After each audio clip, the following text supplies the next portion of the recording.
हाँ, तो आज हम लोग 10th क्लास का 50 VBI इम्पोर्टेंट ऑब्जेक्टिव को करने वाले हैं। अगर आप इसे कर लेते हैं तो परीक्षा में इससे ढेर सारे क्वेश्चन आ सकते हैं।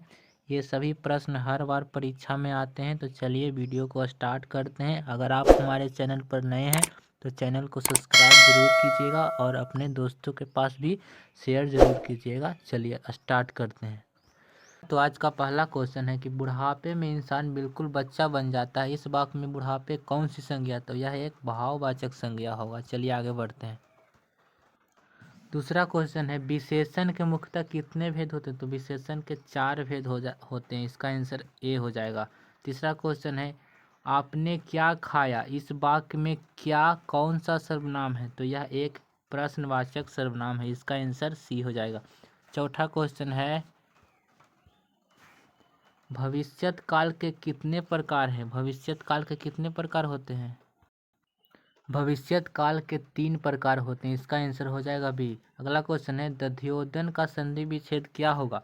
तो दध्योदन का संधि विच्छेद हो जाएगा दधि जोर ओधन। इसका आंसर हो जाएगा बी। चलिए अगला क्वेश्चन पर आते हैं।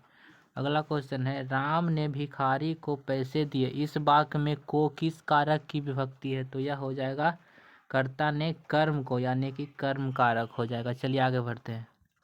7 नंबर क्वेश्चन है लौह पुरुष में कौन सा समास है? लौह पुरुष कर्मधारय समास हो जाएगा। चलिए आगे बढ़ते हैं। अगला क्वेश्चन निर्जन में कौन सा उपसर्ग है? तो इसमें निर उपसर्ग, ऑप्शन बी सही हो जाएगा। चलिए आगे बढ़ते हैं। अगला क्वेश्चन है निम्नलिखित शब्दों में कौन सा शब्द शुद्ध है? तो इसमें शोणित ये सही लिखा हुआ, मतलब कि ऑप्शन सी सही हो जाएगा। चलिए अगला क्वेश्चन पर आते हैं। यदि एक के बाद कोई भी भिन्न स्वर आए तो एक किस में परिवर्तित हो जाता है? तो ए आय में परिवर्तित हो जाता है, यानी कि इसका आंसर हो जाएगा बी। चलिए आगे बढ़ते हैं। अगला क्वेश्चन है निम्नलिखित वाक्यों में कौन सा वाक्य शुद्ध है?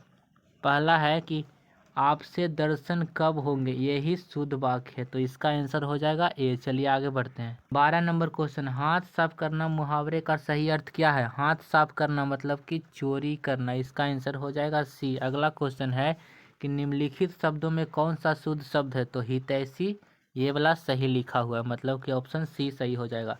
14 नंबर क्वेश्चन पर आते हैं। 14 नंबर क्वेश्चन है अंतिम में कौन सा प्रत्यय है? अंतिम मतलब कि इम प्रत्यय इसमें होगा। चलिए आगे आते हैं।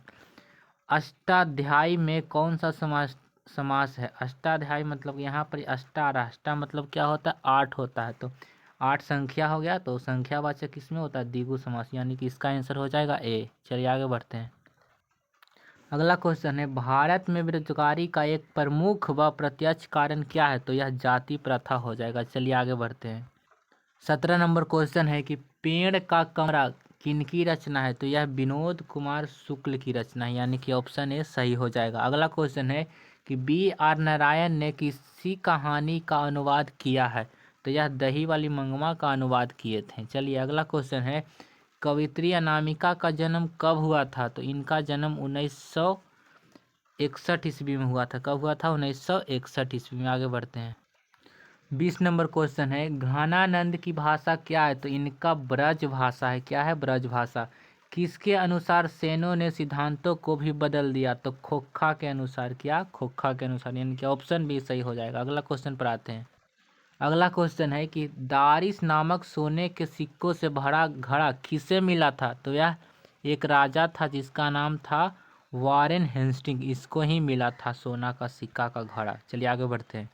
अगला क्वेश्चन है कि ढाते विश्वास किस भाषा में अनुदित है? तो ढाते विश्वास उड़िया भाषा में अनुदित है। चलिए अगला क्वेश्चन पर आते हैं कि दूर चट्टानों की ठंडी गोद में किस कवि की पंक्ति है? तो यह रेनर मारिया रिल्के की पंक्ति है। चलिए आगे बढ़ते हैं। अगला क्वेश्चन है कि जीवनंदन दास की किस कविता को प्रबंध आलोचकों द्वारा रविन्द्रोत्तर युग की श्रेष्ठतम प्रेम कविता की संज्ञा दी गई है? तो इसका आंसर हो जाएगा, क्या हो जाएगा? वनलता सेन। क्या होगा? वनलता सेन। चलिए आगे बढ़ते हैं। अगला क्वेश्चन है कि आध्यात्मिक शिक्षा से गांधी जी का क्या अभिप्राय है?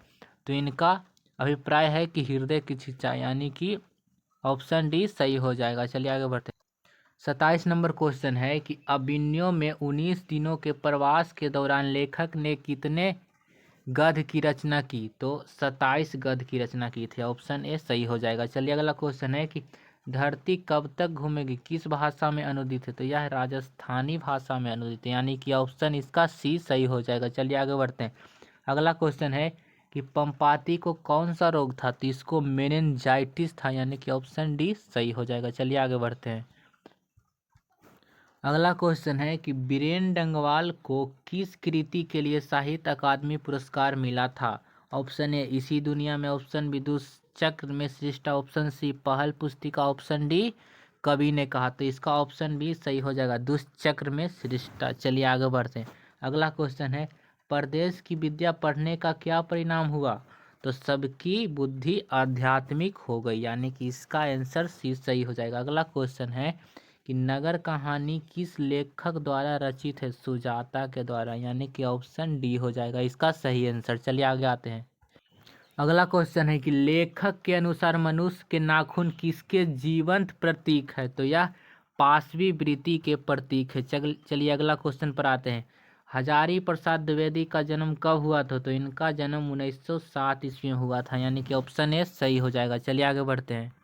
अगला क्वेश्चन है कि रहिरास किनकी रचना है? तो रहिरास गुरु नानक जी की रचना है। चलिए आगे बढ़ते हैं। अगला क्वेश्चन है लक्ष्मी के बड़े पुत्र का नाम क्या था? तो लक्ष्मी के बड़े पुत्र का नाम अच्युत था। क्या था? अच्युत, यानी कि इसका आंसर हो जाएगा ए। चलिए आगे बढ़ते हैं।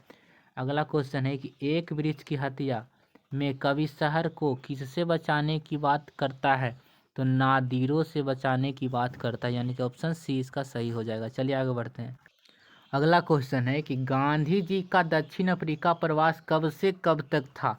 तो इनका प्रवास 1893 से 1914 ईस्वी तक था, यानी कि ऑप्शन ए सही हो जाएगा। चलिए आगे बढ़ते हैं। अगला क्वेश्चन है कि जब पंडित बिरजू महाराज को संगीत नाटक अकादमी अवार्ड मिला था तो वो उनकी उम्र क्या थी? तो इनका उम्र 27 वर्ष था। इसका आंसर हो जाएगा ए। कवि ने मालिन किसे कहा? तो कवि ने माली और मालिन राधा और कृष्ण को कहा, यानी कृष्ण और राधा। इसका आंसर सही हो जाएगा, ऑप्शन सी। चलिए आगे बढ़ते हैं। मंगू के अलावा उसकी माँ की कितनी संतानें थी? तो 3 संतानें थी। ऑप्शन बी सही हो जाएगा। चलिए आगे बढ़ते हैं। अगला क्वेश्चन है अगे का जन्म कब हुआ था? अगे का जन्म 1911 ईस्वी में हुआ था। इनका पूरा नाम होता है सच्चिदानंद हीरानंद बत्स्यायन अगे होता है। चलिए आगे बढ़ते हैं। अगला क्वेश्चन पर आते हैं। अगला क्वेश्चन है कि दिनकर की किस कृति के लिए ज्ञानपीठ पुरस्कार मिला था? तो उर्वशी के लिए इनको ज्ञानपीठ पुरस्कार मिला था। अगला क्वेश्चन पर आते हैं। अगला क्वेश्चन है कि नौबत खाने में इबादत साहित्य की कौन सी विद्या? तो यह एक प्रकार का व्यक्ति चित्र है। क्या है? व्यक्ति चित्र। आगे बढ़ते हैं। अगला क्वेश्चन है कि पंडित बिरजू महाराज लखनऊ घराने की किस पीढ़ी के कलाकार थे? तो वह 7वीं पीढ़ी के कलाकार थे। क्या? 7वीं पीढ़ी के। चलिए आगे बढ़ते हैं। अगला क्वेश्चन है सीता के बेटों ने सीता को कितने रुपये माहवारी खर्च देने का निर्णय लिया था? तो इसका आंसर हो जाएगा 50 रुपये, यानी कि ऑप्शन ए इसका सही हो जाएगा। चलिए अगला क्वेश्चन पर आते हैं कि उत्तर भारत से नागरी लिपि के लेख कब से मिलने लगते हैं? तो यह 8वीं सदी से मिलने लगते हैं। कब से? 8वीं सदी से। चलिए अगला क्वेश्चन है कि बहादुर को कितने रुपये की चोरी का इल्ज़ाम लगा था?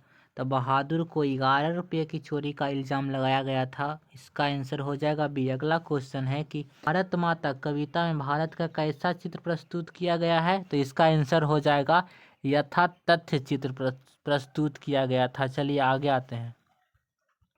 अगला क्वेश्चन है कि जातीय अस्मिता की दृष्टि से इतिहास का प्रवाह कैसा है? तो इतिहास का प्रवाह विच्छिन्न और अविच्छिन्न दोनों है। तो इस प्रकार हमने 50 इम्पोर्टेंट ऑब्जेक्टिव को क्लियर कर लिया है। अगर आपको हमारा वीडियो अच्छा लगे तो वीडियो को लाइक और चैनल को सब्सक्राइब ज़रूर कीजिए, और हम लोग आपके लिए दिन रात ऐसा ही मेहनत करते रहेंगे। तो ठीक है, धन्यवाद दोस्तों।